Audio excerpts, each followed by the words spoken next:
How to enable dual clocks on the lock screen. Hello everyone, this is Sabrina here to help you today. So without any further ado, let's get right into the video.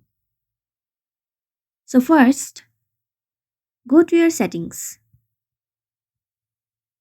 After that, go to display, or you can simply search for always on display mode and simply turn it on. After turning it on, what you will have to do is go to clock style, and then you will get an option of using dual clock if you have that feature in your device. In my device, this is I do not have that function, so I cannot use it. But if you do, you can simply select dual clock in from clock style, or go to widgets, and then you can also find dual clock over here if you have the feature.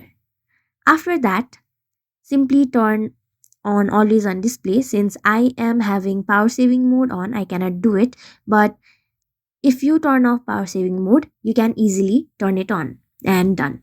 So that's it. Thank you for watching this video. Make sure to like, share and subscribe to our YouTube channel. If you got any questions, comment them down and I'll catch you in the next one.